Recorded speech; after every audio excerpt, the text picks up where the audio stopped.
Ok. Então, bom dia a todos, agora oficialmente. Bom dia, Surmas. Então, pessoal, hoje a gente vai ter aí a apresentação do Rodrigo Surmas, do CEMPES, da Petrobras, o tema de rocha digital. Então, Surmas, muito obrigado aí pela tua disponibilidade e obrigado aí pela excelente seminário que com certeza eu já conheço, mas acho que o pessoal vai aproveitar bastante aí. Muito obrigado aí, fica à vontade. Obrigado. Bom, obrigado aí pelo convite, Alexandre. Bom, sou Rodrigo Surmas, né? Trabalho no CEMPES e trabalho há muito tempo, já mais de 10 anos, com aplicações relacionadas à microtomografia, e tomografia, análise de imagens, numa área que a gente chama de rocha digital, né? Eu vou explicar para vocês um pouco, né, o que é a rocha digital aqui para a gente. E depois eu vou colocar algumas aplicações, assim, que a gente tem realizado, assim, com essa tecnologia, tá bom? Todas as aplicações, assim, tem uma série de detalhes, né? Eu omiti um pouco esses detalhes aqui, porque senão eu fico falando o dia inteiro, né? Então, mas fiquem à vontade para perguntar, assim, se vocês quiserem perguntar sobre um assunto especificamente, assim, quiserem saber mais detalhes, fiquem à vontade para perguntar, né? Eu posso falar aí de acordo com o que vocês quiserem, tá? Então, vou fazer um pouco da introdução, né, sobre o que é isso, o que é rocha digital, né, para vocês conhecerem. Depois eu vou falar sobre como é que a gente constrói esse modelo digital da rocha, né. Vou falar sobre a determinação de propriedades petrofísicas, umas aplicações relacionadas a isso, né, e depois sobre algumas aplicações de machine learning, né. Tem, tem ocorrido, assim, um boom das aplicações, né? Tem muitas áreas que estão querendo fazer aplicações nisso e acho que nessa área de imagens, né, de análise de imagens, é bem natural que a gente tenha muitas aplicações e queira encaixar mais fluxo de trabalho, né, mais detalhes aqui nos nossos fluxos que a gente tem, principalmente, né, porque nessa área, eu acho que a área de análise de imagem foi uma área que avançou muito, assim, né, em 10 anos, 15 anos, avançou muito em métodos, né, e está avançando ainda, né, os métodos mais modernos, todo ano vem um método novo, né, que tem uma acurácia maior, né, que tem performance maior aí, dependendo do como se mede isso, mas tem uma performance melhor aí do que os anteriores, né. E por último, uma pequena, assim, visão de futuro, do que a gente imagina para a área, assim, né? Como é que a gente imagina que ela vai entrar aqui no CEMPES, na Petrobras, mas no resto das operadoras aqui relacionadas, principalmente tomografia e microtomografia, tá? Vamos começar, né? De verdade, assim, como introdução, né? O nosso objeto de estudo, assim, no CEMPES, assim, na área de caracterização, é a rocha, né? A rocha é a única parte, assim, do reservatório, né, que a gente tem contato. Isso é um aspecto, assim, bem peculiar, eu acho, até na engenharia de reservatórios, né, porque normalmente na engenharia a gente está acostumado a tratar as coisas assim você trata num CAD, né, você trata numa coisa que você tem mais controle, né, que você mede, né, que você mexe, então que você tem as possibilidades assim de medir, né, e de ver se aquele trabalho que você fez na engenharia são múltiplas, assim, né? Aqui na engenharia de reservatórios é um pouco complicado, né, a gente tem que fazer uma inferência, assim, sobre um reservatório de petróleo. E um reservatório de petróleo é uma coisa que até mal representada aqui embaixo, agora que eu vi isso, né, parece que é parece que é uma piscina, que não é assim, né, é uma rocha.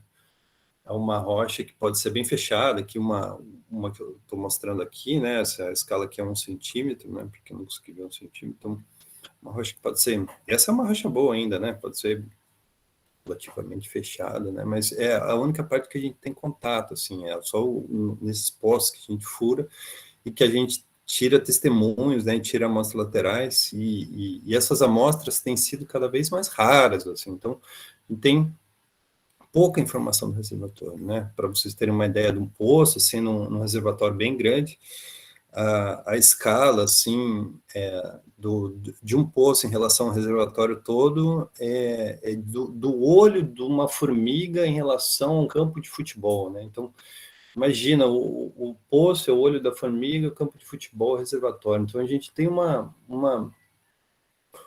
pequena amostra, né? Uma pequena coisa que é o poço que a gente está colocando nesse reservatório, né? E a gente vai ter centenas de reservatórios, mas com rocha vai ter lá, né? Dezenas, um pouco menos, algumas dezenas, né, de reservatórios que a gente vai ter alguma rocha, né? Então a gente tem que aproveitar essa rocha da melhor maneira possível, né? Então a gente vai furar esses poços, vai querer tirar o maior número de informações possíveis dessa rocha, né? E a gente faz isso lá no CEMPS, né? A gente tem dezenas de laboratórios aí que vão olhar essa rocha com cuidado, né? Quando a gente vai tirar, né? É um processo caro tirar a rocha, então a gente vai, e a gente tem poucas, né? A gente tem poucas, é um processo caro, então a gente vai olhar essa rocha da melhor maneira possível, né? Vai usar toda uma suíte aí de trabalho de laboratórios ligados à física ou química aqui para caracterizar essa rocha, geologia, né? Aqui eu estou mostrando o pessoal relacionado à geologia, olhando essa rocha, né? E caracterizando essa rocha da melhor maneira possível. No nosso mundo digital aqui, né? Cada vez automatizando mais as análises, cada vez mais querendo, então, tirar mais informação dessa rocha tão rara, é natural que a gente passe do modelo da rocha física, né? Desse ente físico que a gente consegue encostar, né, de medir, né, e tirar propriedades que são importantes para modelagem, para entendimento desse reservatório, para uma representação digital, né, para um modelo tridimensional dessa rocha, né, composto aí por medidas que são realizadas em diferentes equipamentos. Em especial, eu vou falar um pouco mais aqui com mais detalhe, o tomógrafo médico, né, e o microtomógrafo, dois aparelhos de raio-x, né, que permitem que a gente reconstrua um modelo 3D característico, assim, dessa rocha, mas cada vez mais a gente tem integrado essa informação com outras, né, do laboratório, imagens de lâmina, né, imagens de Coinscan, né, de equipamentos mais sofisticados, para a gente representar essa rocha nesse mundo digital cada vez melhor. Então, nesse processo aqui da rocha digital, né, que a gente chama, a primeira coisa é a construção, então, desse modelo, né? Esse modelo que a gente constrói, como eu disse, com a tomografia, né, com outras medidas, né, e a gente fica com esse volume 3D que a gente pode interagir, né? Nessa figura que eu estou mostrando aqui, a gente está desligando o que é sólido e mostrando só o que é poro, né, nesse espaço poroso. Eventualmente, a gente pode querer caracterizar esses poros, né, saber individualizar esses poros, né, onde fica...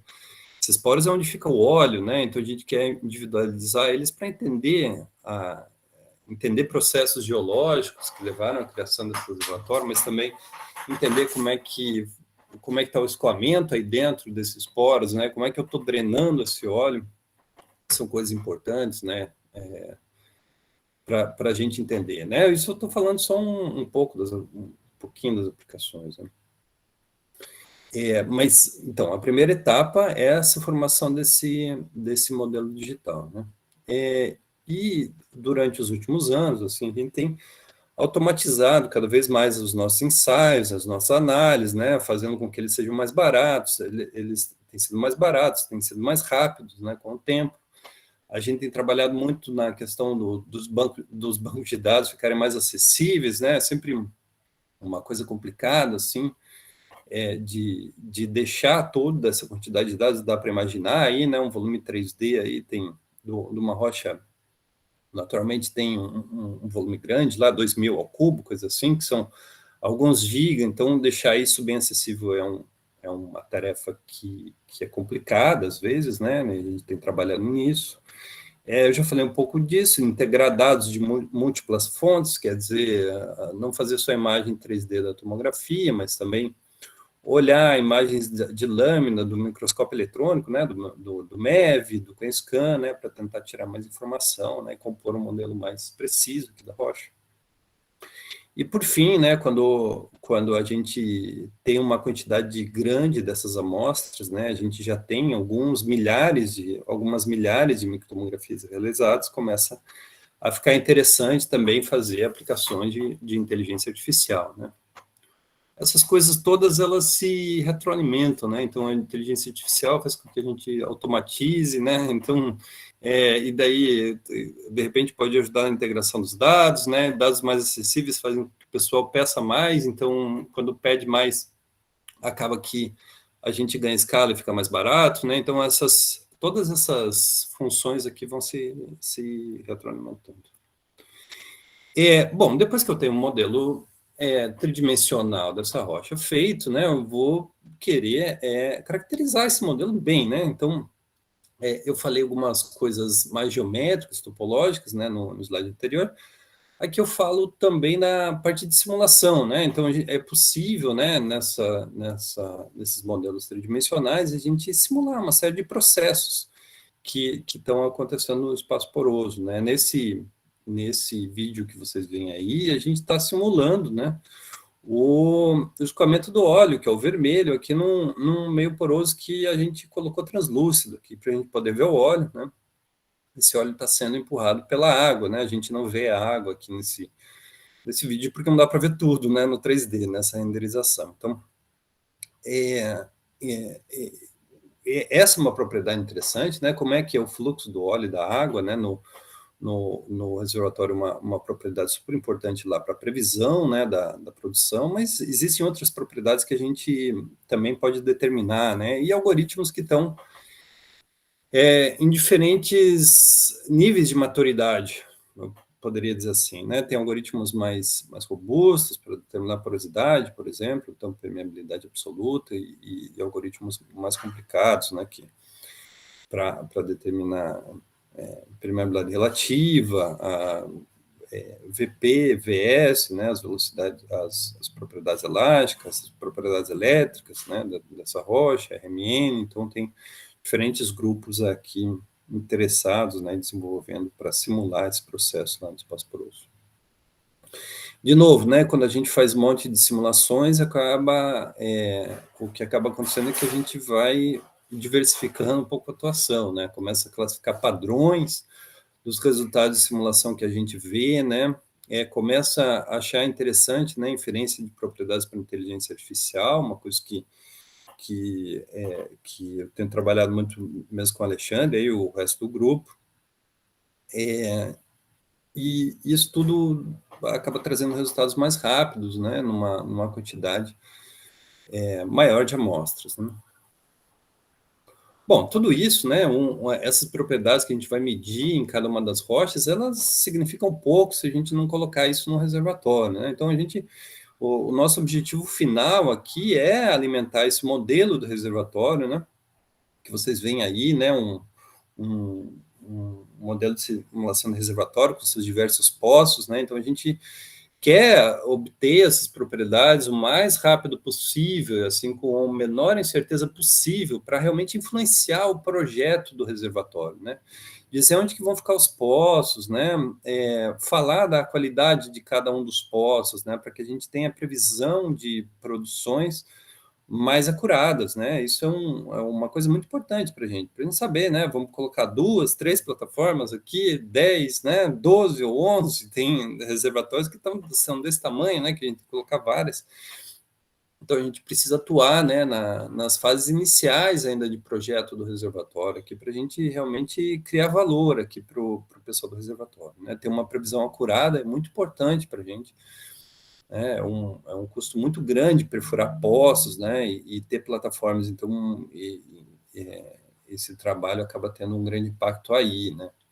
Então, sempre a gente está falando de antecipação de resultados, né, fazer mais rápido, né, otimizar os recursos, né, diminuir o HH que a gente usa em cada uma das análises, aproveitar melhor os dados que a gente tem, né, hoje, como eu disse, a gente já tem um banco de dados que faz com que a gente comece a falar mais, assim, de inteligência artificial, né, e aproveitar a rocha. Já falei também aqui, vou repetir, que é muito escassa, é cara, né? Então a gente tem que aproveitar da melhor maneira possível.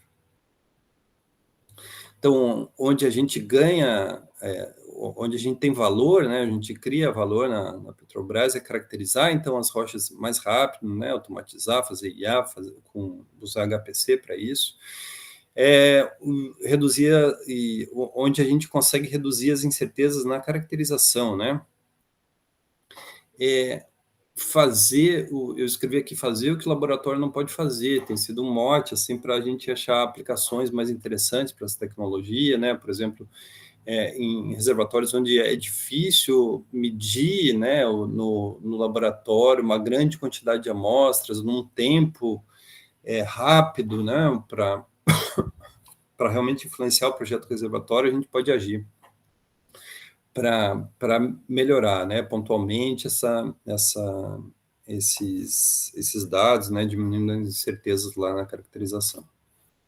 O objetivo aqui, né, dessa tecnologia nunca é, na minha cabeça, assim, uma substituição por si, assim, do laboratório, mas realmente um complemento, assim, né, a gente conseguir trabalhar junto com o laboratório para que a gente consiga entender melhor as nossas rochas, né, e caracterizá-las melhor. Tem crescido muito também tendo a Petrobras, né, uma outra alavanca aqui de valor que é expandir o acesso a dados e algoritmos, né, fazer com que as pessoas tenham um acesso mais simples a esses dados, né, que a gente obtém, né, e aos algoritmos para que a gente consiga realmente potencializar, né, essas duas alavancas aqui de valor que eu falei. Então vamos lá, né? Eu fiz muita propaganda aqui da Rocha Digital, vamos lá para ver como é que ela funciona, né? E para mostrar alguns resultados. A primeira coisa que eu vou falar um pouquinho é a construção do modelo digital da Rocha, né? Mais ou menos assim para vocês terem uma noção de como é que a gente faz isso, né? Como é que a Rocha fica 3D e digital, né? A gente faz isso usando o raio-x, né? Não é exatamente uma tecnologia nova, né? Aqui o primeiro Nobel de Física, né? Foi para o Röntgen, aqui justamente numa aplicação lá de raio-x, né? Mas o raio-x que, a gente normalmente tá acostumado, né? Acho que não tem nenhuma pessoa que aqui, né, daqui, dificilmente vai ter uma pessoa que não fez um raio-x da vida, né, por algum motivo ou por outro, né? E a gente tem uma noção, né, de que a interação do raio-x com a matéria aqui, né, com o objeto que a gente vai magiar, né, ele depende, né, de condições diferentes de densidade, número atômico, espessura, né? Então, isso também eu acho que é intuitivo, assim, ver, né?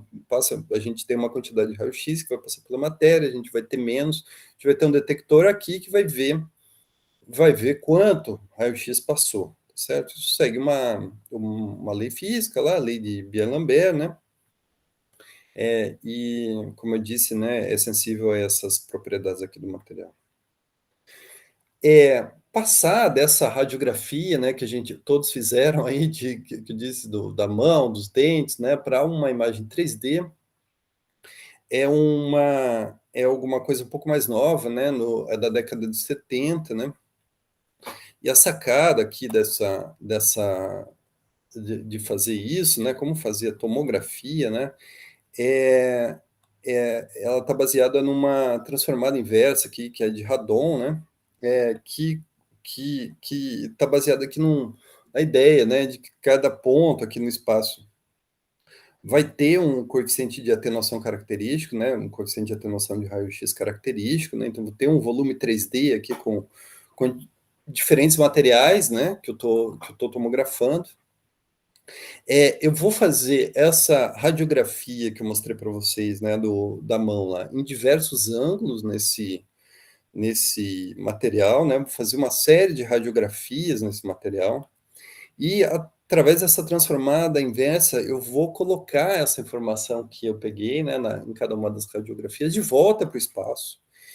E com isso eu formo esse volume 3D. Então, um exemplo disso, né, eu coloco aqui nesse cubinho, né, em que eu faço a radiografia aqui dessa amostra em 4 ângulos, né? Se eu olhar essas radiografias, né, do 1, né, do direito para a esquerda, do 2 aqui para dentro dessa apresentação, né, o 4 para fora, o 3 aqui da esquerda para a direita, eu vou ter projeções, né, que são as radiografias que eu vou medir, elas vão ficar mais ou menos assim, né, considerando aqui a mistura do azul com o vermelho e roxo, né, para a gente ter uma noção de como vão ficar. Então, a transformada de radon, né, ela realmente pega essa informação da radiografia e coloca de volta no espaço que eu tenho, né, e vai formando assim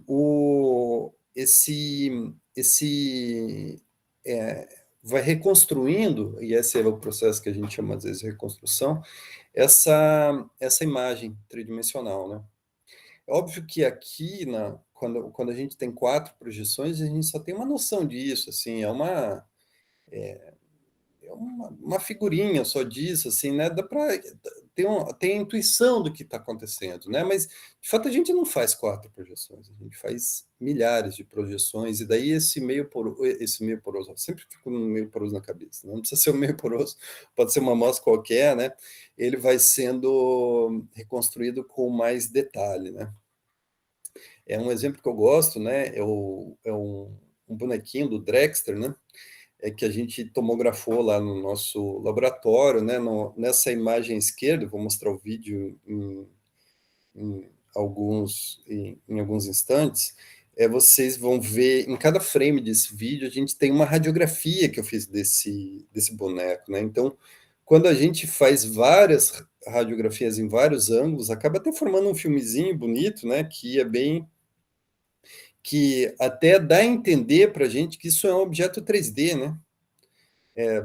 A gente quase olha, né, o Drexler aqui, quase consegue ver, né, como é que ele está, mas de fato nada é 3D aqui, são só várias radiografias 2D mesmo, né?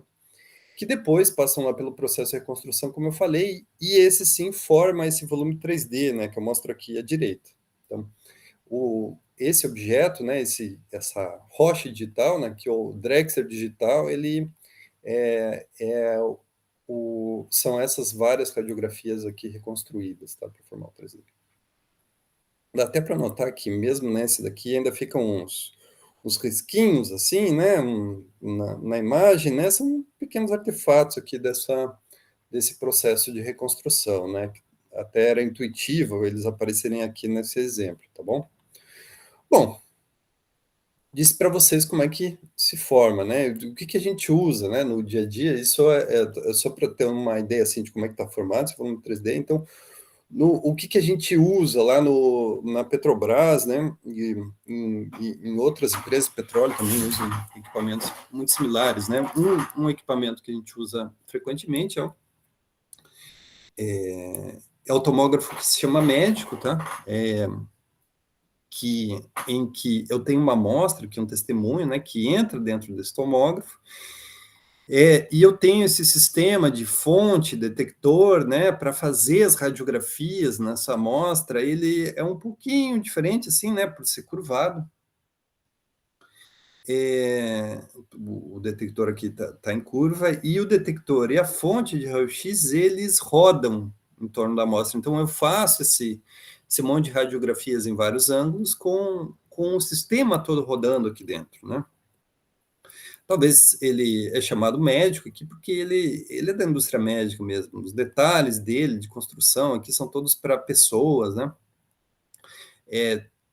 talvez alguns de vocês já tenham tido que fazer, eu tive que fazer, eu fiquei lá enchendo o saco do operador para saber que energia que ele estava usando, que corrente, né? Estava super curioso, assim, o cara nem deu bola para mim. Mas foi uma coisa bem interessante, assim, ver isso aqui de dentro.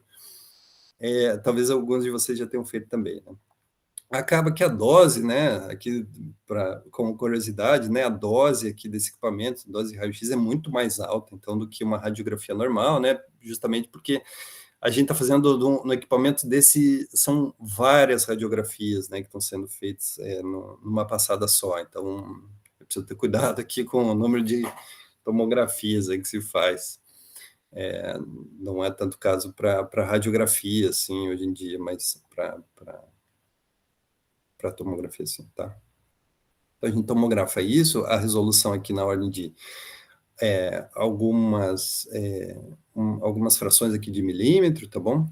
O que mais que eu tenho que falar disso? E ele é rápido, né? Isso é uma coisa que é bacana nele, a gente faz em alguns segundos um plug, né, que é um pedacinho lá da rocha, mas um metro, assim, de testemunho a gente faz em alguns minutos. E tem outro equipamento que a gente usa bastante, que é o microtomógrafo de raio-x, que se chama, né? Esse equipamento é bem mais flexível do que o outro em relação às energias que a gente pode usar, porque, lembra, no tomógrafo médico, ele foi feito para a indústria médica, de fato, assim, ele é feito para que o cara chegue lá e aperte o botão e dê certo, e a dose não seja muito alta, né?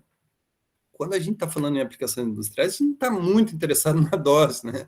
Normalmente, deixa a dose ser alta, né? Porque a gente quer uma boa relação sinal-ruído, então o equipamento, o tomógrafo médico acaba sendo um pouco travado nisso.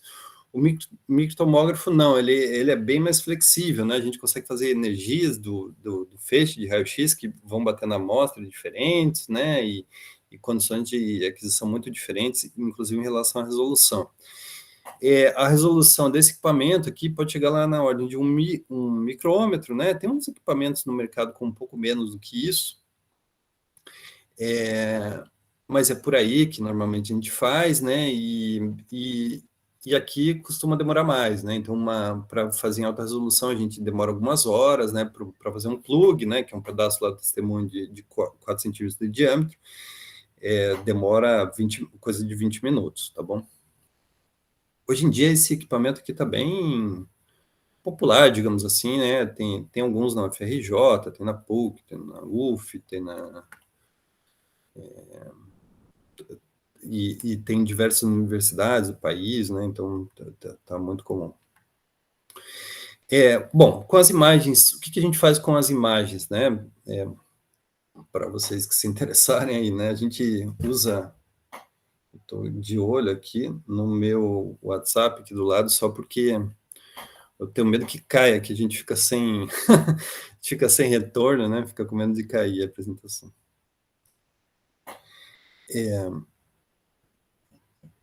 Quando a gente obtém, então, as imagens, né? Uma coisa que a gente tem que fazer é processar elas, né? Então, eu coloquei alguns softwares aqui que a gente usa para o processamento dessas imagens, né? O Aviso, um software bom, mas é pago, o Fiji, livre, tem um monte de coisa. O Python hoje, eu recomendo, é uma coisa que eu recomendo, sim, para quem sabe Python, né? Usar nas aplicações de análise de imagens, tem muita coisa pronta e sendo desenvolvida, né? Rapidamente. 3D Slicer é uma opção livre para visualização, que é um pouco melhor para visualização do que o Python, né? A gente tem desenvolvido uma versão interna para a Petrobras, né, que chama GeoSlicer, que está associada a está relacionada, né, ao 3D Slicer. Tem um outro software, que é o GeoDict, que é ainda mais caro, assim, a licença, que também tem a possibilidade de fazer coisas de simulação numérica, né? Para simulação numérica, na opção livre, assim, a OpenFOAM, recomendo bastante, assim, tem muita coisa boa do OpenFOAM ainda na rede, né? A gente tem feito muitos desenvolvimentos internos em parceria, né, lá com a Federação Catarina, Federal do Rio de Janeiro, né, entre outros. E 2 opções pagas aqui para simulação numérica, o Perdius e Geodix, esses softwares são bem caros, Mas eu acho que para muitos processos, o OpenFOAM, né, é uma opção bem viável aqui, principalmente em aplicações relacionadas assim à mecânica dos fluidos. Bom, vamos lá. Depois, a gente tem essas imagens. Daí, o que a gente vai fazer, né? Eu coloquei um slide aqui sobre segmentação, né? Só para provocar um pouco isso, né? A gente precisa segmentar, a gente precisa entender qual que é o objetivo da análise, né? Qual que é a escala espacial de interesse, né? O que que eu quero ver? Não adianta quando um sujeito chega lá com uma amostra lá, uma amostra grandona, né? Enorme, e ele quer ver uma coisa de 1 micrômetro, assim, na amostra, e a amostra dele é de aço, assim, a gente começa a ter dificuldades, né, para aço é difícil porque a energia tem que ser alta, né, para passar. Se a gente tem uma amostra grande, a gente acaba tendo uma resolução final aqui da nossa tomografia que é pequena, né, depende do tamanho da amostra. Então, tudo isso a gente tem que avaliar, né, qual o objetivo da análise, ele influencia muito que imagem que a gente tem que buscar no equipamento. Então, se é uma análise qualitativa, normalmente a gente vai tomografar a amostra que a gente tem como um todo, na melhor resolução possível, né, para a gente ver mais ou menos o que está acontecendo, né, mas se começar a ser mais quantitativa, assim, para ver fraturas, a porosidade, saturação, normalmente a gente precisa de mais tempo lá no tomógrafo para pegar para ter um sinal, uma relação sinal-ruído melhor, né? Análise de conectividade, muitas propriedades em petrofísica digital dependem, né, da gente ver a conectividade dos poros, então não adianta, se a gente chega com um shale lá, né, que é uma amostra bem fechada, assim, eu vou precisar ir para uma resolução muito mais alta para caracterizar ela. Não tem outro jeito de não fazer isso, entende? Então tem que ter a noção, assim, da escala espacial de onde acontecem os fenômenos. Depois a gente faz o controle de qualidade das imagens, que é uma coisa um pouco subjetiva aqui que a gente faz, mas tem um pouco de dificuldade, assim, de estabelecer um padrão de qualidade de objetivo, mas é o técnico que olha lá, tá bom ou não tá bom? Normalmente a gente treina os nossos técnicos para fazerem segmentação de imagem também, para entender o que é bom, o que não é, né? Tem que tentar diminuir, né, ou filtrar alguns artefatos que acontecem, Bin-Harding, fio de estrela, anel, Feldkamp. Normalmente vai passar um filtro para diminuir ruído nessas imagens, né, difusão isotrópica, um que eu gosto, no local means, pode ser bom também. Uma imagem que tem uma boa qualidade, está pegando com detalhes aquilo que a gente quer, às vezes a gente não precisa nem de passar filtro nenhum, assim, a gente não precisa degradar a imagem de jeito nenhum, pode usar do jeito que ela está, entendeu? Muitas vezes esse processamento das imagens aqui acontece quando a gente tem um ruído muito alto. E método de segmentação que a gente vai usar, né? De novo, se a imagem é boa e está vendo os poros com clareza, um NMR simples muitas vezes resolve para fazer a segmentação, né? Se ela é mais complicada e a gente quer caracterizar a mineralogia e tudo isso, normalmente vai precisar de uma coisa mais robusta, como alternativas relacionadas ao watershed. Bom, aplicações lá, então, de rocha digital. Uma é pronto atendimento, que significa... Vou começar por aqui. Significa fazer a microtomografia de um conjunto grande de amostras, né? A gente tem feito isso para alguns poços, né? Pegar realmente um poço que está chegando no SEMPS, que é importante no processo exploratório ainda, né? De repente, o primeiro poço que está chegando lá daquele reservatório vai tomografar todas essas imagens para tirar o maior número de informações possíveis, né? Tanto por IA, depois eu vou mostrar essa aplicação, quanto por petrofísica digital. Petrofísica digital significa olhar a gente não consegue hoje, assim, fazer simulação em todas essas amostras de uma vez só, né? A gente tem limitações de capacidade, né, no laboratório simples, né? Então, normalmente a gente vai microtomografar todo esse conjunto de amostras, vai selecionar algumas dessas amostras e daí vai entrar, né, em detalhes nessas amostras que a gente selecionou. Entrar em detalhes significa ver se esse meio poroso é conectado? Não. Vamos fazer novas imagens aqui para ver se a gente consegue caracterizar bem essa conectividade, né? Se a gente consegue caracterizar bem, então a gente consegue rodar algoritmos aí que vão tirar porosidade, permeabilidade, fator de formação, etc. Tá? Se a gente não consegue, a gente vai ter que fazer um loop aqui, né? Vai ter que olhar cada vez com mais detalhe nessa conectividade para ver se a gente consegue caracterizar ela. Tá? E como resposta final, a gente vai ter lá uma amostra com vários comentários e propriedades medidas aqui, distribuição de poros, etc., nesse pronto atendimento, né? A graça do pronto atendimento é fazer rápido, né? Fazer uma análise que pode demorar alguns meses, aí a gente fazer em 1 ou 2 semanas, tá? Uma outra aplicação aqui é a integração entre os dados de rocha e perfil de imagens, né? Lembro, um aspecto importante aqui desse processo, né, que a gente tem uma imagem que é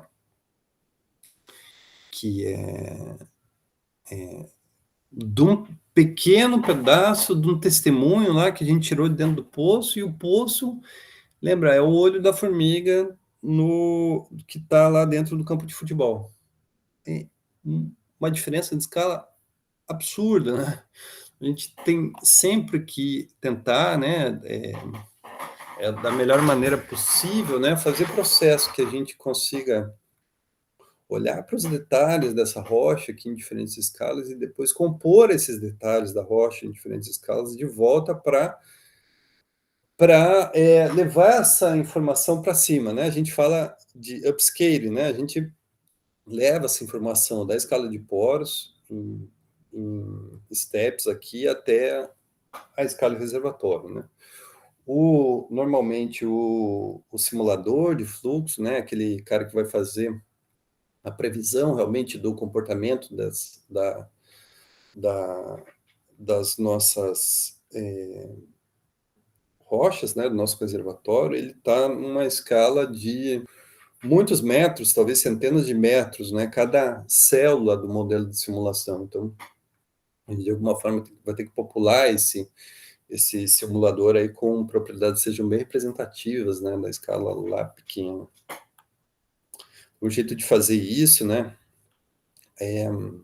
usando rocha digital, né, pelo menos até a escala de plugs, é um jeito que a gente tem feito aqui, tem tentado melhorar em diversos aspectos aqui também com o professor Alexandre, segmenta essa imagem, né, que a gente tem de um plug aqui, que é esse objeto aqui, essa rocha de 4 centímetros de diâmetro, e identificando diferentes partes dessa rocha, né, e depois amostrando essas diferentes partes que a gente identificou, para tentar caracterizar essa escala mais fina, né, uma vez que a gente caracteriza a escala mais fina, a gente pode construir as propriedades dela, a gente pode medir essas propriedades aqui na escala de poro, né, e compor de novo esse modelo para representar novamente o plug, né, e tirar a propriedade lá do plug. Quando a gente faz isso aqui para permeabilidade absoluta, permeabilidade relativa, a gente tem obtido bons resultados aqui na comparação com o laboratório.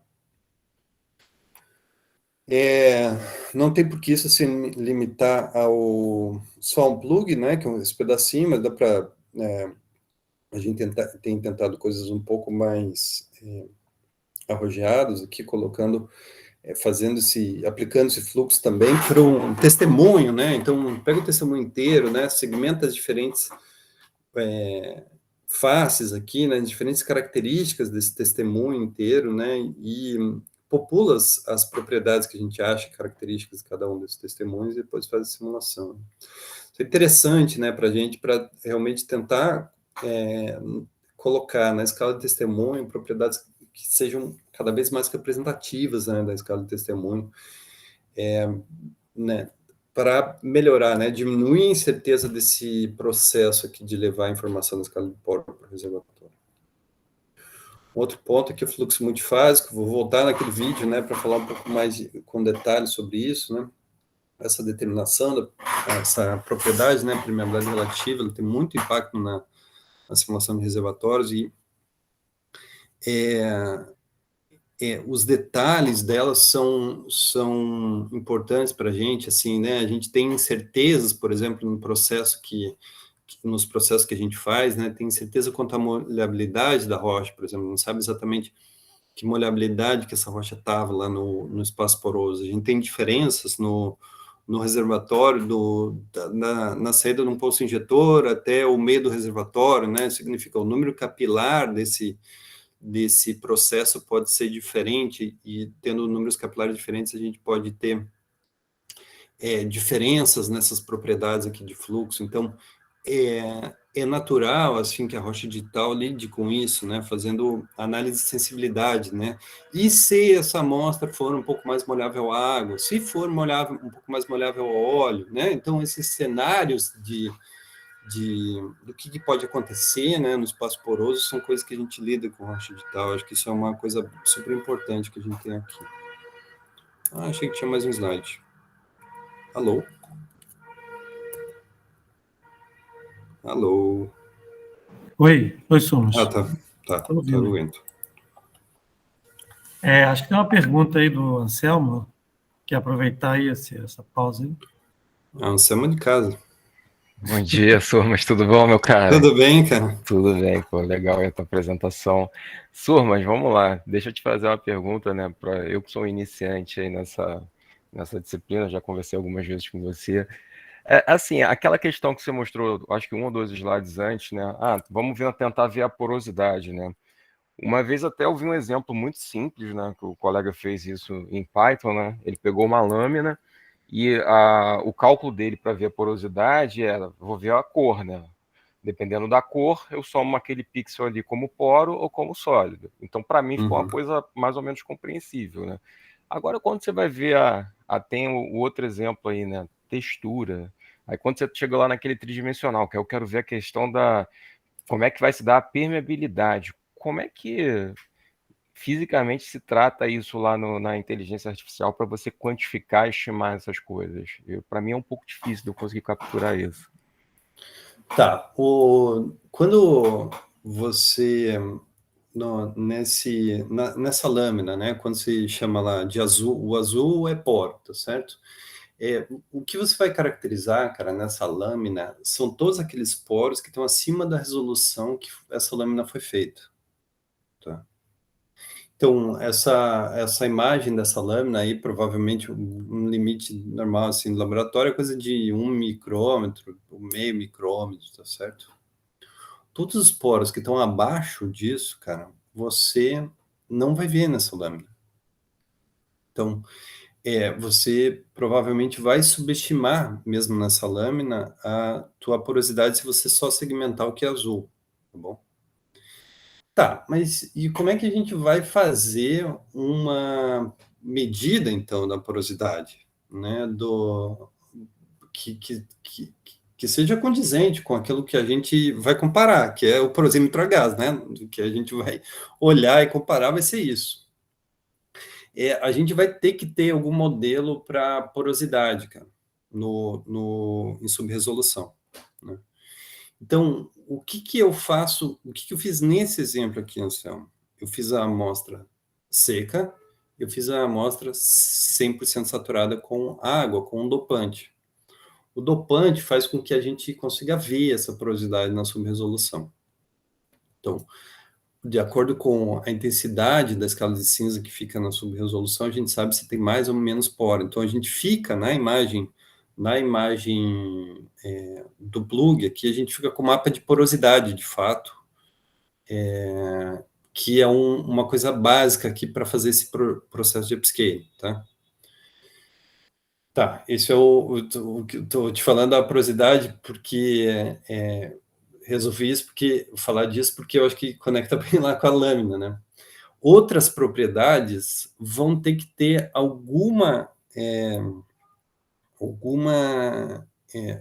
vão ter que ter algum entendimento sobre isso também, tá certo? Então, eu não achei a rocha que não tem a microporosidade. É um exemplo muito fora da casinha, sabe? Rocha que não tenha uma fase alguma parte dela não tem alguma coisa numa resolução pequena, né? Ou se for até, não precisa nem ser microporosidade, pode ser a resolução abaixo da imagem que eu estou fazendo. Então, a gente vai ter que tratar essas propriedades nessa resolução mais fina, cara, com algum modelo. Ponto final, tá bom? Então, vai ter que fazer isso, né? O modelo que a gente está usando aqui para permeabilidade estou segmentando em texturas. Esse processo de segmentar em texturas é um processo que eu ainda tenho dificuldade, assim, em deixar genérico, tá bom? Ele acaba sendo um processo subjetivo. Estou segmentando em texturas de acordo com o que o geólogo, com a conversa com o geólogo, entendeu? E estou caracterizando cada uma dessas texturas aqui, né? Caracterizar cada uma dessas texturas significou tirar uma subamostra do que é uma textura mais roxa, do que é uma textura mais azul aqui, e fazer uma relação CAFI para cada uma delas, né? Isso a gente consegue fazer porque a gente consegue dividir, né? Fazer uma imagem grandona aqui, dividir ela e fazer várias medidas de permeabilidade, várias de porosidade, que vão caracterizar cada uma dessas partes. E depois compor isso daqui no modelo tridimensional que represente a permeabilidade. Tá, então, isso tem funcionado bem, muito bem para permeabilidade. A gente já fez isso para permeabilidade relativa, também tem funcionado legal, tá bom? Tem muita margem aqui para melhoria, né? É uma coisa que eu discuto com o Alexandre aqui de vez em quando, que esses modelos de CAFI, cara, eles são de 1900. A gente poderia ter alguma coisa que se conecta um pouco melhor com essa imagem aqui usando IA, né? A gente tem trabalhado um pouco nisso. Melhorar a segmentação com texturas, tem trabalhado com mais de um grupo nisso, né? Tentar ver que região aqui que é mais representativa para tirar essas amostras é outro processo que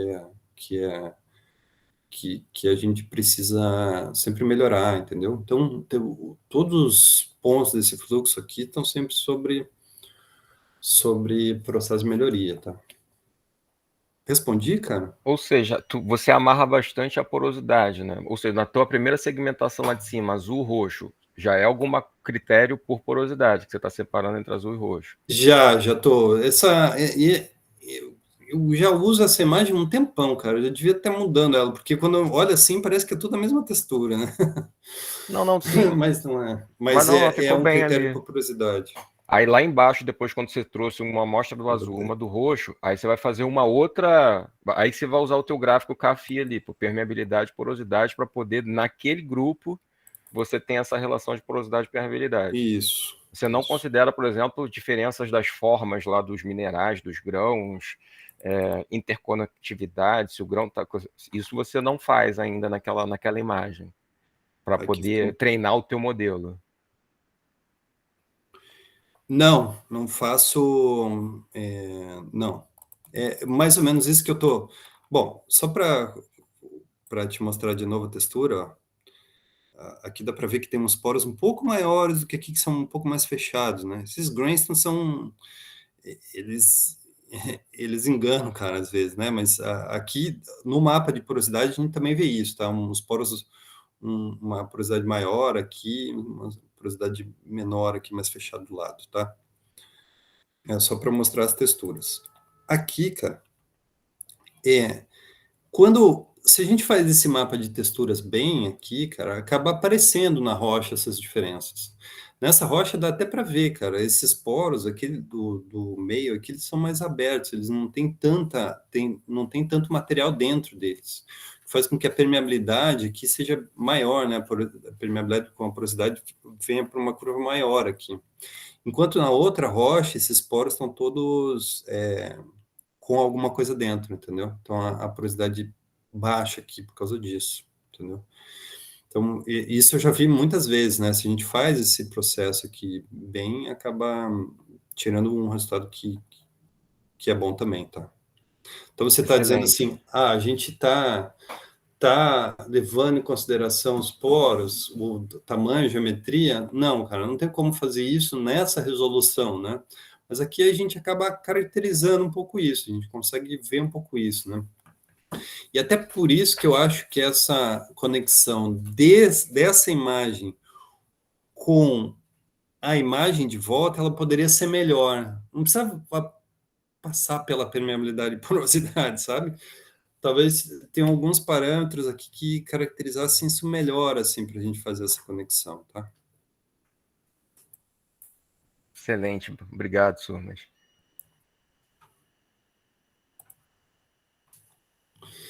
Tá, falei disso aqui. Vou falar alguma das aplicações para machine learning, né? A motivação é essa de a gente ter uma quantidade hoje, assim, de amostra muito grande, né? Já fiz muita microtomografia, então, pô, vamos começar a usar, né? Algumas coisas que a gente fez, né? Principalmente aqui com o grupo do professor Alexandre também, né? Vou mostrar aqui isso. E todas elas, assim, né? A gente um pouco do machine learning, acaba acontecendo isso, né? A gente fica com uma acurácia que a gente acha razoável, né? Ele começa a virar produto aqui já na Petrobras. Mas a gente precisa ainda sempre melhorar, né? A gente vai buscando uma performance melhor, né? Uma descrição um pouco melhor das rochas, né? Então, todas as aplicações que eu vou mostrar aqui também são coisas que a gente tem disponível hoje na Petrobras para utilização, tem utilizado, mas elas todas podem melhorar, né? A gente tá sempre buscando isso, tá? Então, uma é a segmentação de texturas a partir da tomografia. Então, a gente tem a tomografia médica lá, então a gente fez um processo de anotação muito dolorido, esse processo de anotação.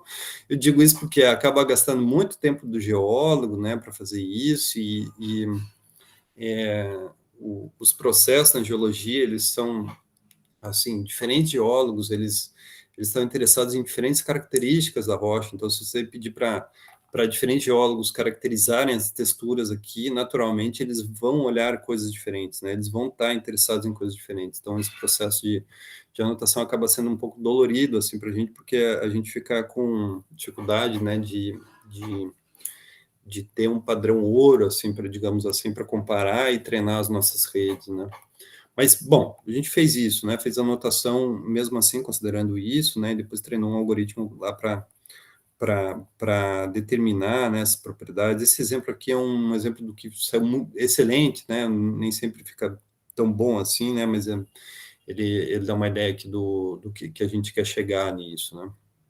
Uma outra aplicação que a gente tem feito sistematicamente aqui e essa, assim, dá um resultado sensacional, no meu ponto de vista, assim, a gente treinou, né, um modelo aqui, um trabalho de doutorado aqui do Manuel, que acabou de defender, né, ele treinou um modelo em que pegou aqui os resultados em regiões aqui do testemunho, pegou uma parte do testemunho onde a gente tinha um plug, né, digamos aqui, nessa profundidade a gente tem um plug, a gente pegou essa imagem aqui da onde tinha um plug, né, e relacionou a uma porosidade, fez isso aqui para muitas imagens, né, para dezenas de poços, né, relacionou esse plug à imagem e a imagem à porosidade, né, e daí treinou essa rede neural aqui para dar a porosidade do testemunho como um todo, né, então, no laboratório a gente só tem alguns pontos, né, a estimada aqui acaba com uma frequência bem alta, assim, né, no testemunho como um todo, né. E tem feito isso, tem aplicado para testemunhos novos, e o resultado tem sido muito bom, assim, a gente tem comparado isso com o perfil de poço, por exemplo, com a RMN, né, para diminuindo a frequência desse dado, né, a gente tem que diminuir a frequência desse dado para comparar com um RMN, daí a gente compara e fica com a gente consegue até posicionar o testemunho aqui usando esse dado, né? Surmas, Oi. Anselmo de novo. Desculpa, é o meu Não, pode perguntar. desconhecimento, por isso que eu te pergunto. Desses dois exemplos que você deu, não tem Oi, essa alô? questão da gente botar o dopante, né? De você fazer uma imagem antes e depois. Não. Isso Aí daqui ali, como é que funciona? assim, essa questão dopante, Anselmo, assim, o que eu queria chamar mais atenção é assim, a gente acaba tendo que ter um modelo ou um jeito de caracterizar sob resolução. beleza? Ponto. Nem sempre a gente vai para o dopante, tá bom? Se a gente souber um pouco mais da mineralogia da rocha, a gente pode fazer, sim, um mapa de porosidade sem ir para a questão do dopante, tá? Então, dependendo do método que a gente tem, a gente vai para um lado e para o outro. Nesse caso aqui, cara, foi uma aplicação, assim, um pouco mais arrojada que a gente fez mesmo. De dizer assim, bom, a gente tem uma imagem naquela profundidade que tem aquele resultado laboratorial. Eu sei de onde foi tirado o plug, e eu sei que o plug tem tanto de porosidade. Vamos treinar uma rede neural cuja entrada é a imagem e cuja saída é a porosidade, direto, entendeu? Não tem segmentação aqui, não tem simulação, não tem análise de imagem clássica, digamos assim, da segmentação. Tem só, vamos ver o que dá isso aqui, entendeu? E o resultado foi muito bom, né? A gente tem tentado fazer aqui para permeabilidade. O resultado já está razoável para permeabilidade. Não vou dizer ótimo, mas está razoável, assim, já está uma coisa que eu estou quase no fluxo, estou quase querendo botar no meu fluxo de trabalho. A porosidade já sai, cara. O testemunho mais novo que tem no SEMPS agora já tem esse mapa aí, se você quiser. Entendeu? Mas isso é IA puro. No caso, a gente tem ideia o que a IA tá olhando ali? Ela tá, tipo, olhando. Aí ela vê formas, ela vê. Vê que é natural, assim, Anselmo, que o coeficiente de atenuação, que ele depende do quê, né, cara? Eu falei lá atrás. Ele depende da densidade e depende do número atômico efetivo da amostra. Então, ele depende da densidade. Existe uma relação aí entre a escala de cinza e a escala de cinza na tomografia, ela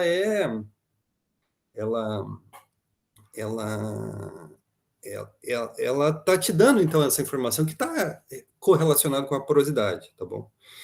Tem o problema, né? Tem um problema, assim, entre aspas, da gente estar misturando minerais diferentes aqui. Então, então, eu falei, ela respondeu a densidade e o número atômico. Se fosse só a densidade, estava ótimo, porque a gente já daria o perfil de porosidade direto. Mas ela responde também um número atômico efetivo. Então, o quartzo tem uma resposta muito diferente da calcita e dolomita, entendeu? Mas, assim, o que eu vi, cara, nesse negócio é que, de alguma forma, e aí, essa é talvez um probleminha, é uma coisa ruim, a parte ruim do machine learning é que a gente não consegue sempre ver exatamente o que está pegando, tá certo? Exatamente que característica está pegando. Mas o que eu posso te dizer, Anselmo, é que está pegando.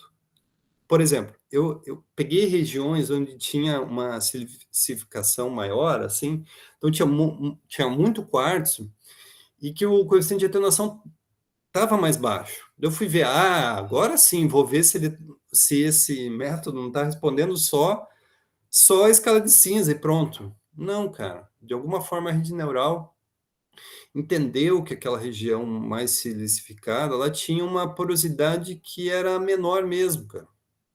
Entendeu? Legal, Sombras. Tá? Então, assim, o que ele está pegando é isso. Não, machine learning da vida a gente nem sempre consegue, mas ele está pegando bem, tá? Perfeito. A minha curiosidade é porque eu acho que é um pouco da minha ignorância ao mesmo tempo, então por isso que eu tô te perguntando, para aproveitar o teu Não, conhecimento. relaxa, eu acho bom, cara. Tá ótimo. Eu falei assim, né, no começo da apresentação, né, que eu tô colocando quase um slide aqui por coisa, né, tem muito detalhe nisso, né, então o Manuel defendeu o doutorado dele, grande parte foi isso, então, sabe, é muito detalhe que tem aqui dentro, né, então, mas a gente pode ir entrando no detalhe se vocês acharem necessário. Bom dia, sou Alfredo. Aí, no caso, o modelo te deu uma resposta diferente do que você esperava, aí você conseguiu voltar para o laboratório e identificar que ele estava certo mesmo? Como é que faz essa validação? A gente, por coincidência, cara, por coincidência, Alfredo, Eu estava fazendo isso agora há pouco. Ah, Eu não consegui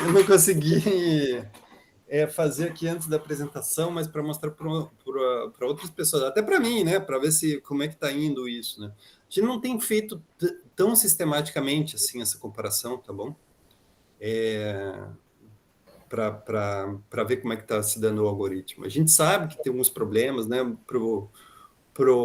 Para baixa porosidade, a gente sabe que a gente acaba errando um pouco mais, né? Às vezes é difícil dizer, né?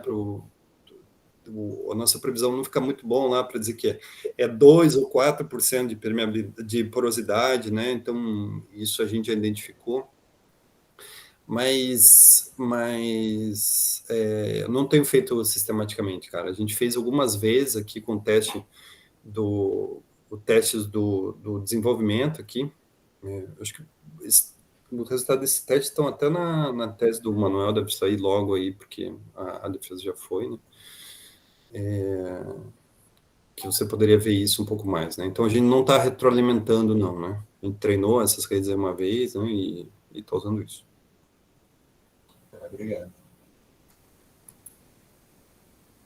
Mas a gente já treinou para muitos postos, né? Então isso acho que foi uma coisa boa também para fazer isso funcionar bem. Bom, classificação de plugs a partir de microtomografia, outra aplicação é essa com o Carlos, né? Que também fez seu mestrado aí nisso, né? Tá, continua trabalhando com a gente aqui, que foi a identificação de faces, né, de plugs e amostras laterais, né, a partir das imagens. Isso a gente, nesse caso aqui, pegou, né, várias imagens aqui para treinar, né, essa classificação, e pegou a classificação que foi dada aqui por um conjunto de analistas aqui, né, então, foi até uma das coisas que a gente acabou fazendo, né, nesses trabalhos é usar mais de um analista, assim, para a gente tentar entender também como é que é o erro humano aqui, né, como é que diferentes analistas olham para a mesma imagem aqui, né, de vez em quando a gente acha resultados diferentes, né. Um exemplo que eu coloco aqui, né, a gente tinha na petrografia, né, duas análises, né, um geólogo disse que era estromatório, outro falou que era esferulitito, né, de fato, provavelmente os dois estavam certos, né? Porque na imagem tem as duas características ali, né? Então, mas a gente treinou para ser uma só, né? Treinou para ele ser estromatório, aqui na classificação determinada mesmo, a gente consegue ver, né, pelos pesos da rede, lá no final da rede, que ele classificou certo, né? Mas ainda ficou um resquício aqui do esferulitito, né? E esse resquício tem até sentido geológico aqui, né? É um jeito de acelerar, então, essa classificação aqui de plugs, tá? Para a mesma aplicação aqui de classificação de plugs e para essas imagens de microtomografia, a gente também tem feito esse trabalho de coloca a imagem para treinar, né? Essa primeira aplicação foi classificar plugs, uma segunda vamos determinar a porosidade, determinar a permeabilidade absoluta, né? Isso a gente tem feito. Isso também virou produto aqui na Petrobras, que eu estava testando também um pouco antes, né? Como é que está esse gráfico aqui do predito com real para um posto bem novo que a gente tem, e que tem resultado de porosidade e permeabilidade. Tem que mostrar isso para eu não cheguei aqui a terminar isso também, né? Mas é alguma coisa que tem que dar feedback aí para o pessoal também da equipe, né? No caso da determinação da porosidade, isso aqui é um exemplo dessas determinações, né? A gente tem um resultado que a gente considera bom, assim, né? Dentro de uma faixa que a gente determinou aqui de erro aceitável, né? Alguns pontos só fora do erro aceitável, né? Da determinação da porosidade. E da determinação da permeabilidade também, né? Aqui a permeabilidade está em log, tá? Os resultados são um pouco mais dispersos aqui, mas ainda assim eles dão uma boa dão uma boa previsão. uma primeira estimativa, né, assim que esses plugs e amostras laterais chegam no SEMPS, né. Bom, por fim, eu vou falar de uma visão de futuro aqui dessa área, né. Uma coisa que eu gosto de falar, tenho falado em quase todas as apresentações aqui que eu faço de rocha digital, é sobre o Sirius, né, esse síncrotron aqui no Brasil. Se vocês não conhecem, coloquem na internet, olhem, né, um equipamento muito bacana, né, uma das coisas mais bacanas, eu acho, que já aconteceu na ciência no Brasil, aí, né, um equipamento enorme, né, com um potencial muito bacana na caracterização aí de materiais, em especial aqui para a gente, né, na área de tomografia. A gente vai ter um equipamento aqui cujo fluxo de fótons, né, é cerca de 1000 vezes maior do que eu tenho no laboratório. Significa isso, assim, que a razão sinal-ruído é muito, muito melhor lá no síncrotron, né, mas eu sempre falo, né, quando a gente deixa as coisas mais rápidas, o que a gente vai é tentar fazer mais o maior, né.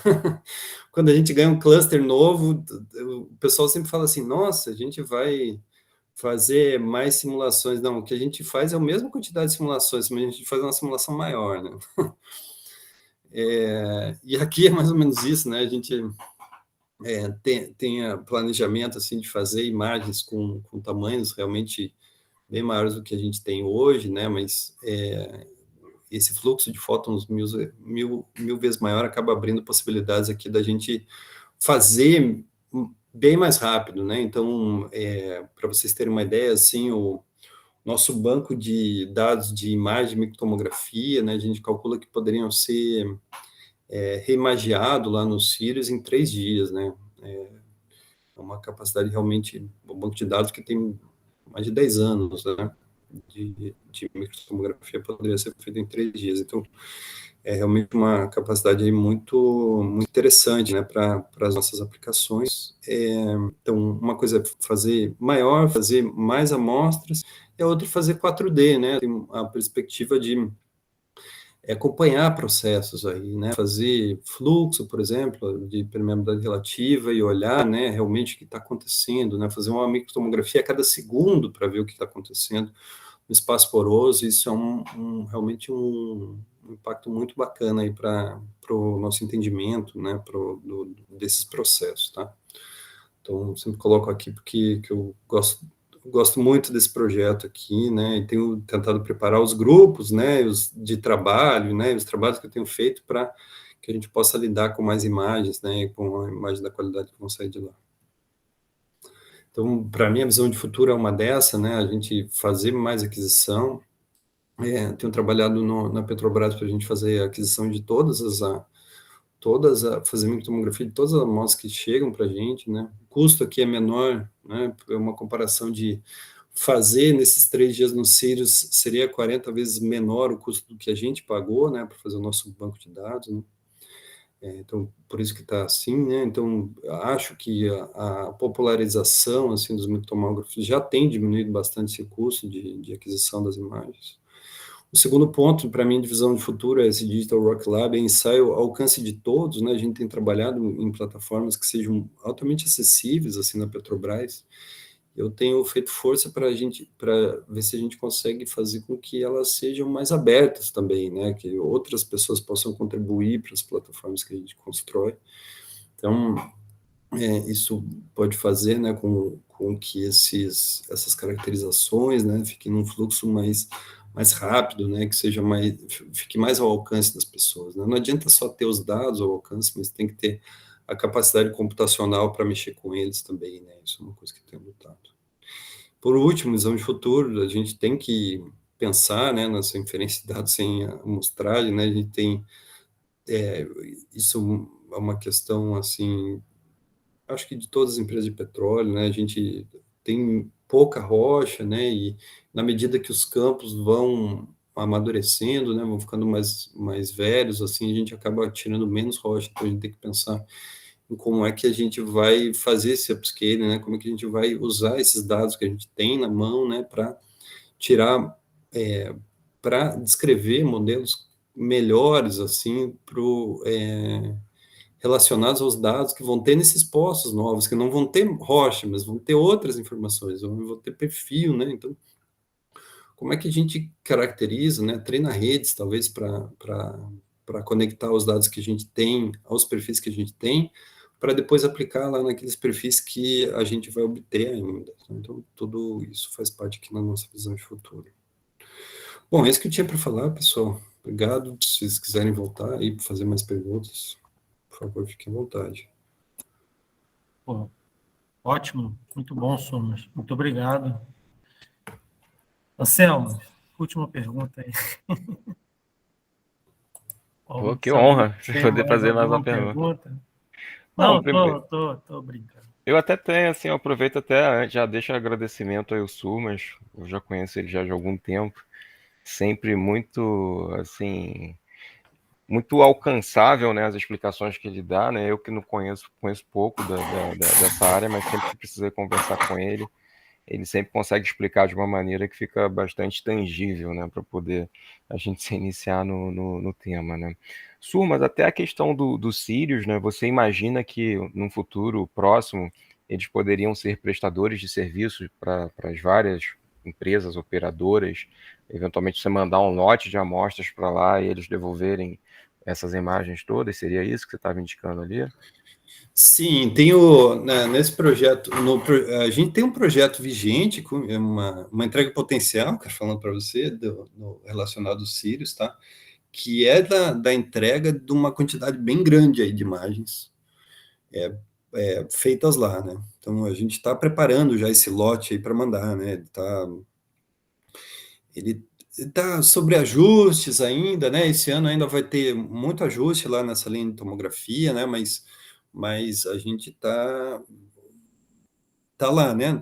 Já tá na fila para ser os primeiros para fazer isso, né? Para fazer nesses lotes de amostra, né? O que eu estou fazendo lá, Anselmo, é mandar umas amostras que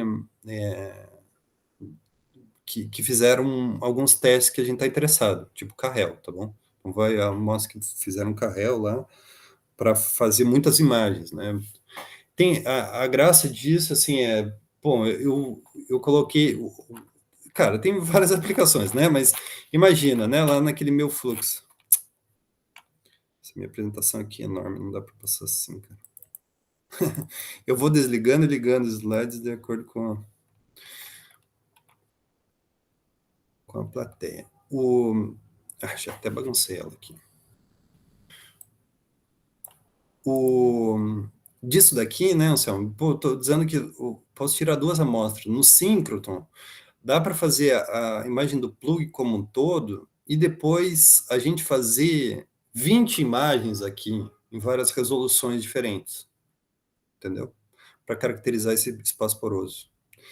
E isso para mim tem muita graça, entende? Para a gente realmente entender aqui o que está acontecendo, ter um pouco mais de estatística em cima dessas amostras, né? Entender um pouco melhor isso daqui, né? Acho que os nossos modelos vão melhorando aí com esse aumento aqui de dados também, né? Em cada um dos plugs. Então, quando eu falo, a gente tem lá no projeto milhares de amostras, pode ser que a gente consuma 30 mictomografias, entende? Realmente para caracterizar bem, né, cada uma delas. Então, é isso que eu estou pensando, sim, tem uma possibilidade da gente fazer serviços lá, né? Os Sirius tem várias formas de interação, né? Uma interação é com as universidades, né? Que se colocam projetos, eles escolhem os projetos que vão passar e vão usar a linha. E tem uma parte que é ligada a projetos. No nosso projeto, a gente tem tempo de linha lá, para usar, tá certo? A gente tem um certo tempo de linha que a gente vai poder usar. E tem ainda, sim, uma modalidade, cara, de serviços que eles abrem para as empresas comprarem lá o tempo de linha, tá bom? Então, sim, é possível que eles sejam prestadores de serviço nesse sentido. Ainda existem alguns detalhes aqui, assim, do modo de usar, até porque, né, tá muito incipiente ainda, mas essa quantidade de serviços ser tão rápida assim, pode ser que a gente o pessoal lá do Sirius, a gente não, né? Estou falando como se fosse do Sirius. Então dentro do projeto que eu me sinto, assim. O pessoal lá do Sirius, eles estão pensando nisso, assim. De repente, o tempo que fica vago de linha, porque os processos acabam sendo mais rápidos, assim, poder ser usado para cobrir esses espaços, né? Para eles poderem fazer serviço, esse tipo de coisa. Tá bom? Legal. Uma outra dúvida, Surmas. Você comentou aí, né? Tem as outras informações, né? O perfil elétrico de poço. Hoje, vocês normalmente, nesses modelos de inteligência artificial, o dado de entrada é só a imagem de microtomografia ou também tem-se alguma prática de você também usar esses dados de perfil de poço para ser mais uma informação ali para você tentar calibrar o teu modelo, né? Eu tenho trabalhado bastante ainda, acabo trabalhando com análise de imagem, né, Anselmo? Daí acabo cutucando um pouquinho, fica um pedacinho, né, do meu trabalho, acaba sendo lidar com esses perfis de imagem também. Tenho trabalhado isso de vez em quando lá com a Cândida, né, o pessoal lá do RES nisso. O que acontece, cara? Na nossa visão, a gente tem que fazer essa conexão da tomografia com o perfil de imagens, tá certo? Ou das informações da tomografia, do testemunho para o perfil de imagens. Mas, de fato, o que está acontecendo hoje, cara, é a gente fazer esse processo de upscaling até a tomografia, né? A gente andar até a tomografia, e depois, de alguma forma, esse pessoal pegar esse dado aqui, do que a gente obteve para a tomografia. Então, por exemplo, tem um trabalho para determinar a permeabilidade absoluta na tomografia. Então, a gente fez lá um trabalho que faça a permeabilidade absoluta em corpos um pouco maiores, né, da tomografia, em vários pontos. Bom, depois que eu obtive essas permeabilidades, como se fossem whole cores, tá bom? Whole cores virtuais, assim, digamos assim, em vários pontos. Depois que eu obtenho esse dado, o pessoal tem pego esse dado para treinar os modelos lá do perfil de imagens, entendeu? Não está uma conexão assim, no final das contas, não estou com uma conexão assim tão direta. Acho que é legal, acho que é um negócio a explorar, mas falta abraço, né, cara? Não, Já sim, tem sim. bastante coisa aqui. Sim, É isso sim. que eu vejo como futuro, assim, mas não é realmente uma coisa que a gente está atacando assim tanto quanto eu acho que seria legal. Entendi. Tá bom. Pô, obrigado, Surma. Parabéns aí pela mais uma apresentação aí excelente, das que eu já vi suas. Tá bom, valeu, obrigado. Temos aí o Antônio Cláudio também.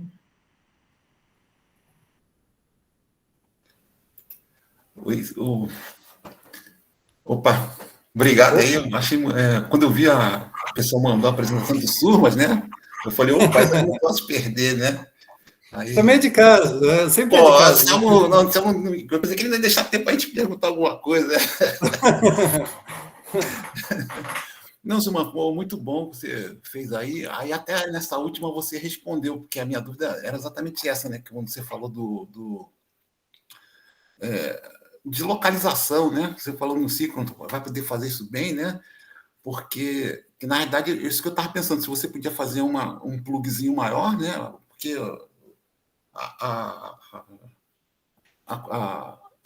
como é que diz a coisa de micros, né? Se você quer uma resolução maior, né? Você também depende do tamanho do plug, né?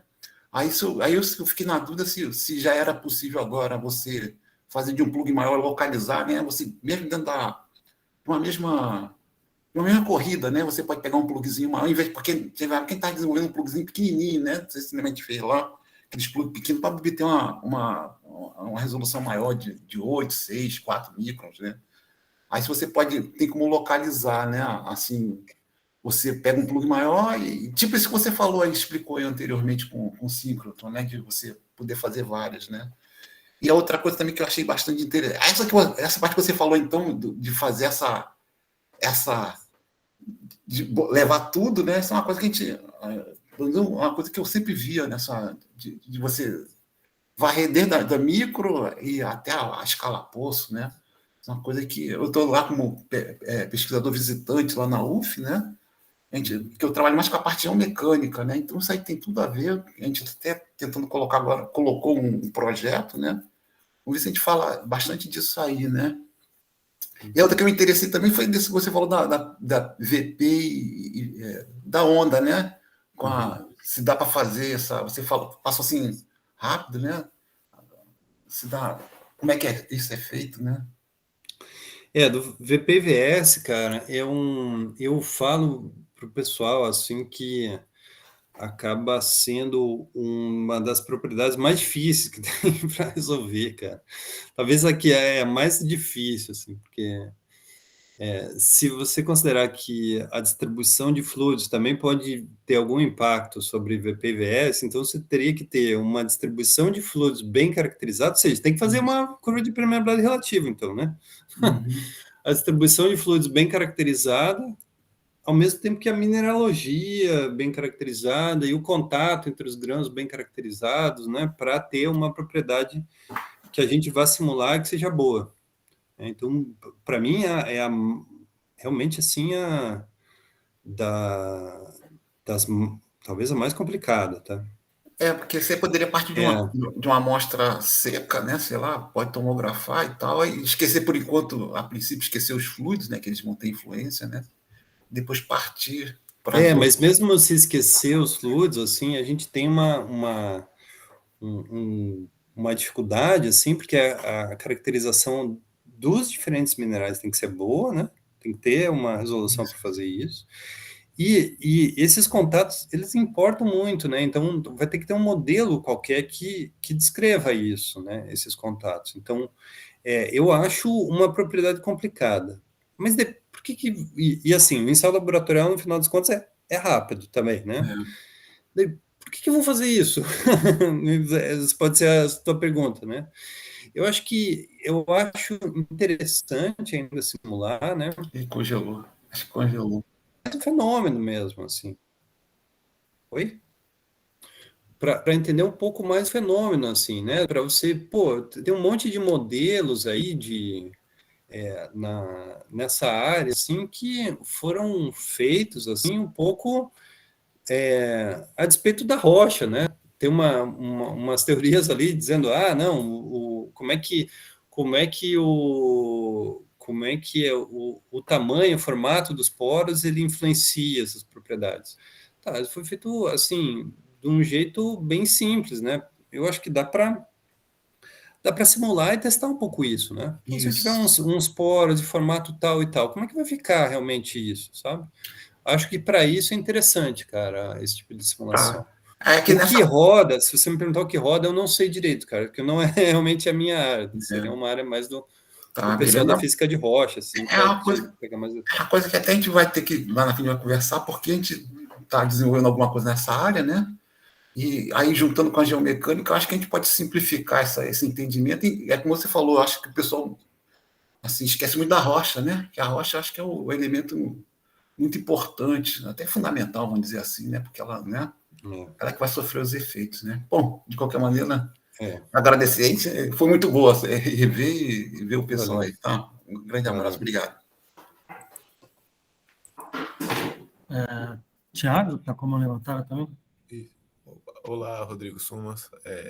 Bom dia. Aqui é Tiago falando. No início, tu mostrou um cubo, né? Onde a gente tinha ali a porosidade, né? Não sei se é efetiva, né? E se eu quiser corrigir, vamos dizer que eu estou vendo que tem com outro método eu vi que a porosidade ela não está bem representativa. Vamos dizer que aí no cubo eu consigo 20% e no meu outro método que eu confio mais, vamos dizer assim, né, tá dando 50%. Eu consigo fazer esses ajustes aí na imagem e eu faço ele manualmente ou eu meio que eu insiro alguns coeficientes e ele consegue aí estatisticamente conectar, né, esses poros. Vamos lá.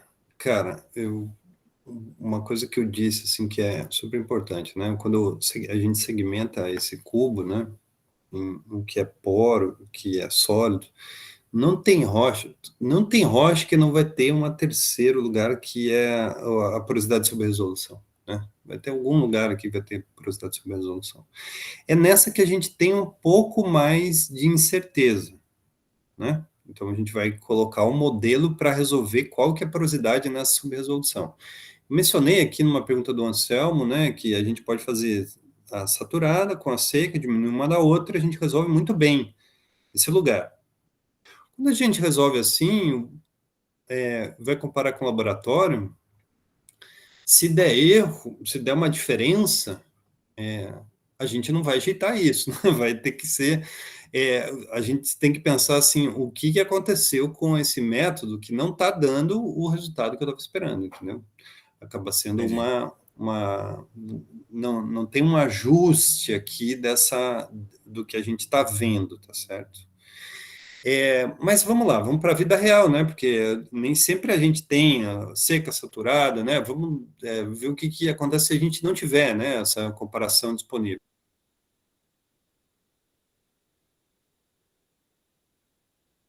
Uma solução saturada para dentro dessa amostra, a gente vai ter que limpar depois. Então, isso é uma coisa chata, né? Um processo de laboratório que a gente não gosta de passar. Então, o que se faz é ter algum modelo para subresolução, né? Esse modelo de subresolução, ele leva em consideração os coeficientes de atenuação do mineral que eu acho que vai ter na subresolução. Então, vamos pensar assim, não, eu acho que aqui nessa subresolução vai ter predominantemente calcita. A calcita e dolomita, né, nas energias que a gente faz aqui, algumas vezes elas não se diferenciam bem, né? Tem que cuidar com isso, assim, né? Tem que tomar um pouco de cuidado com a energia. Mas, digamos assim, então, eu sei que tem subresolução ali, porosidade sob resolução ali, e eu sei que está relacionado à calcita. Aí sim eu posso fazer um modelo, porque a calcita eu vejo aqui nessa imagem também, e o poro eu vejo. Então eu consigo distribuir a porosidade na subresolução com algum ajuste nisso, né? Se eu quiser, tá certo? Obtendo assim um mapa de porosidade que fique mais próximo do que é do laboratório. Perfeito. Tem que tomar muito, muito cuidado, cara, porque frequentemente a gente está lidando com imagens que não são exatamente as amostras em que o laboratório o laboratório fez o ensaio. Então, nesse cubo aqui que eu estou te mostrando, o lado do cubo é 4 milímetros. Não foi essa amostra que foi ensaiada no laboratório, né? Não foi essa amostra que deu a porosidade lá de... Você falou 50, vou continuar usando 50, apesar de achar muito grande. Não foi essa amostra que a gente fez e deu 50% de porosidade, mas foi o plug, como um todo. Sim. Que é uma amostra bem maior. Aí sim, não se deve fazer essa comparação mesmo, cara, porque existe realmente daí uma diferença que está relacionada à heterogeneidade dessas amostras, né? Então, aí sim tem que tomar cuidado, porque se fizer algum ajuste, está ajustando para uma coisa que não tem por que ser igual aqui ao que a gente está vendo, tá bom? Perfeito. Obrigado.